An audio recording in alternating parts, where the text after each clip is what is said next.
بسم الله الرحمن الرحيم الحمد لله رب العالمين والصلاة والسلام على رسول الله وعلى آله وصحبه أجمعين أما بعد فأعوذ بالله من الشيطان الرجيم بسم الله الرحمن الرحيم يا أيها الناس اعبدوا ربكم الذي خلقكم والذين من قبلكم لعلكم تتقون وقال تعالى يا أيها الذين آمنوا اتقوا الله وقولوا قولا سديدا يصلح لكم أعمالكم ويغفر لكم ذنوبكم ومن يطع الله ورسوله فقد فاز فوزا عظيما وقال عز وجل زين للناس حب الشهوات من النساء والبنين والقناطير المقنطرة من الذهب والفضة والخيل المسومة والأنعام والحرث ذلك متاع الحياة الدنيا والله عنده حسن المآب صدق الله العظيم اللهم صل وسلم وبارك على سيدنا محمد وعلى آله وصحبه السلام علينا وعلى عباد الله الصالحين. Alhamdulillah, by the fadl of Allah Jalla Majduhu, we have passed through the month of Ramadan, and Alhamdulillah, you have been hearing various kind of guidance and heard, most of you, whole of the Quran and the nasiha, advice from the ulama, pious people, scholars. And now the Ramadan had ended. So what's now? How can you benefit from the training you have received?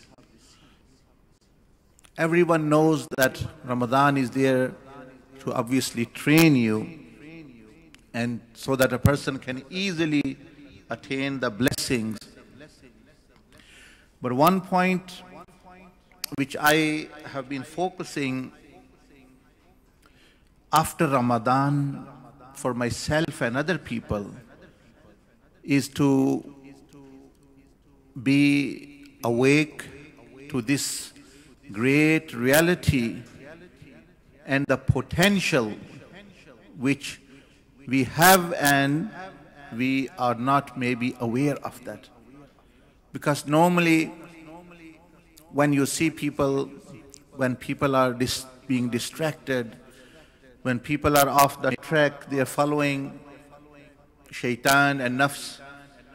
And when they are advised, they say that, oh, we are sinful people, we do not have this ability, do du'a to Allah Jalla Majduhu, that He gives us tawfiq, we want to be pious, we want to be righteous, but we are struggling, and we don't have that kind of ability which pious people have. And there is shaitan, there is nafs, and all these circumstances and desires. That's what some of the responses are.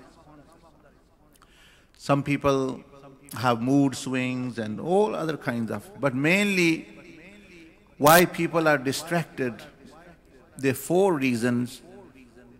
One is their dunya, earnings, money, and the appetite to eat and drink, and use this in such a way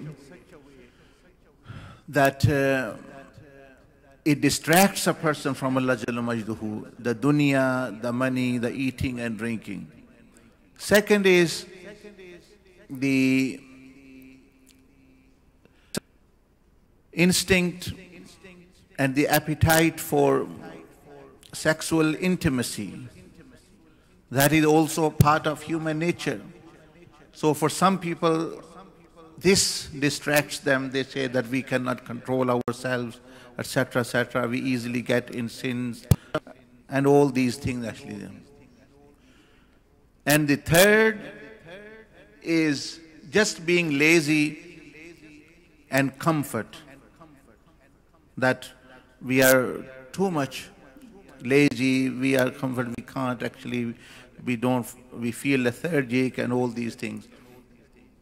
And the fourth is that they say that we cannot be so active. It's very hard for us to pray and to worship and things, etc. There are obviously other reasons, but mainly it is these four: the dunya, the eating, drinking, accumulation of dunya. Number two, the sexual appetite. Number three, the laziness, the sleep, comfort zone. And also, lastly, it is some people, they also come up with this excuse as well, that because they are working, they are busy with the family, they are busy with the business. So we can think that these are the 5 things actually which people normally come up with excuse, that these are the 5, because of that we are destroying our akhirah, we are away from Allah Jalla Majduhu. So this is very important aspect to realize. I'm not saying to you do this, you do this. I am saying that all these 5 things, those people who are bringing them up, we are not saying to them, do it. We are saying to them that you have proven that really these are not obstacles for you. You have proven yourself that this is not the obstacles for you. It is just that you don't want to. How? Let's take the first one, the dunya, the eating and drinking.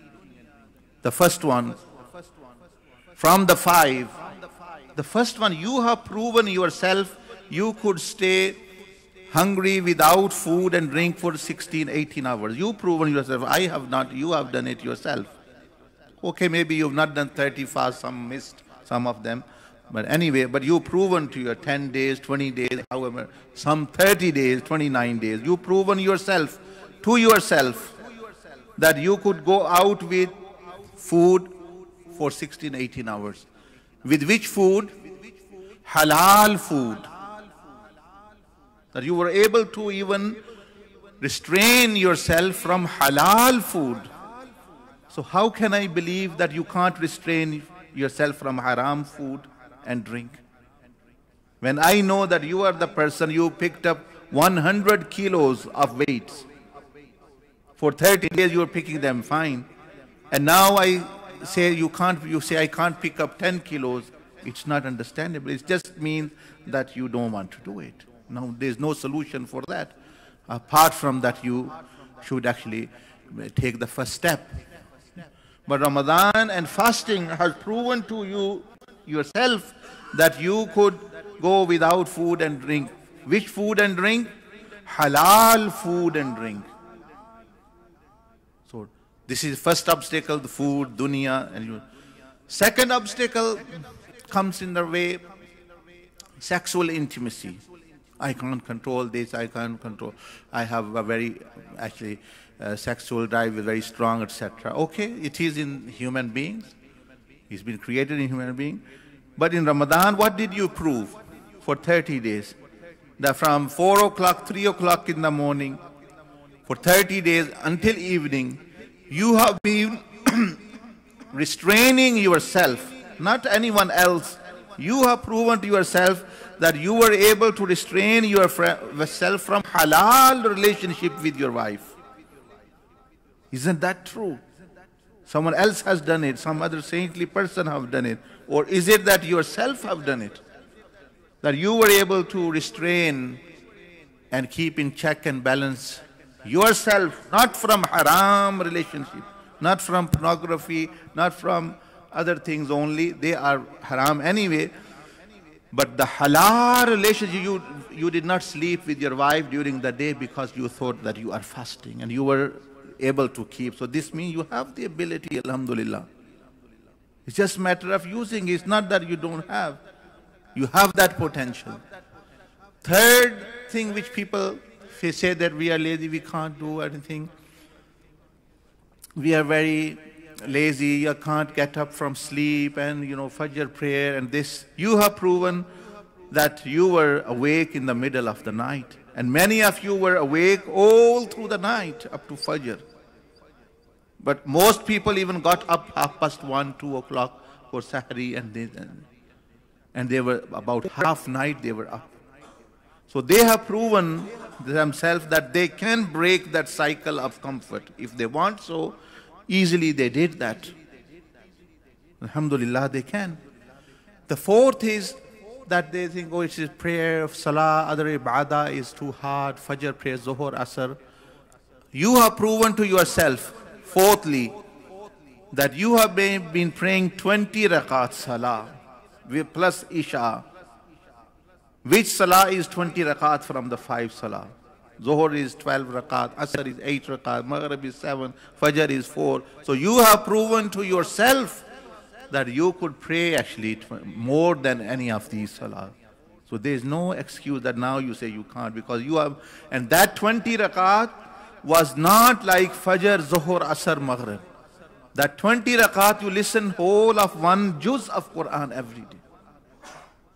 So it's like actually 40 or 60 rakat of Fajr, Zuhur, Asr, Maghrib.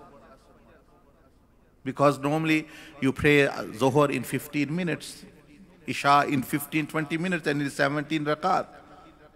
And now in 1 hour 15 minutes, this means like you can multiply it by 4. So it's as though you've been praying 80 rakats. 80 rakats. And that person who prayed 60 to 80 rakat, why he can't pray 10, 12? So you have proven to yourself, alhamdulillah, you can do it. And fifthly, the last one, there's family, there's work and business. And I know you, many of you who have jobs, who are driving taxi, who have been working in factory, they have been getting up again 8 o'clock, working 8 hours, coming back, and alhamdulillah, fasting as well they have been doing. So this means that in spite of having family, in spite of having work, you have been able to manage. So again, I summarize these 5 things a person comes up with excuse. Allah subhanahu wa ta'ala through Ramadan, He has proven to you, to yourself, you who have proven yourself, to yourself, that this is nothing, this is not a big deal, this is not a big, actually hard, very task. You can do much more than that. So once you've done, now you should take motivation from Ramadan. If I was able to pick up 100, or I was able to run 100 miles, why I can't run 5 miles, 10 miles? So take motivation, encouragement, empowerment, and then practice at least actually the moderate level, fulfilling the rights of Allah, fulfilling the rights of creation of Allah subhanahu wa ta'ala. That is the reason why Allah subhanahu wa ta'ala says, the fasting has been prescribed you, la'allakum tattaqun, so that you may become more God-fearing, God-conscious, restraining yourself. Meaning, he said, it doesn't say that fasting will make you do that. Fasting will prove that you already have the ability and it can be enhanced. And to somewhat a person have been trained as well. So may Allah Azza wa Jal enable us to really benefit from this aspect which I have mentioned. For 11 months, you've proven to yourself. Now on the day of judgment, you can't say, oh, I was lazy, I couldn't pray because it's too hard. The angels will say, you've been praying 20, 40 rakats. How can you pray? Say you can, I can't get up in the Fajr prayer. Well, you've been getting up 2:30. I can't keep away from zina. You've been keeping away from your wife. How can you not keep yourself away from zina? Oh, I couldn't stop alcohol and drugs and haram food. They'll say, you've been restraining yourself from halal food. How can you not say, actually, you can't actually, I was lazy, I couldn't manage the time. Well, in Ramadan, you were fasting, you were working, you were giving time to family. You've proven that you could do that. So otherwise, then the blame comes only to ourselves, back to ourselves, that we should recognize ourselves, that ability which we have. May Allah subhanahu wa ta'ala enable firstly me. I am more sinful than you, more lazy than you, but we all need reminder so that we can actually, inshallah, stand up in the presence of Allah and also actually fight our way and struggle and fight our way to Jannah, because that is our right. Jannah, to get to Jannah is our right. Allah Azza wa Jalla has created. Shaitan has no right to deprive us. When Allah subhanahu wa ta'ala wants to bless us, He doesn't have, unless we give in. Jazakumullah sana jaza. Subhanakallahumma bihamdik nashhadu an la ilaha illa anta nastaghfiruka wa natubu ilayk.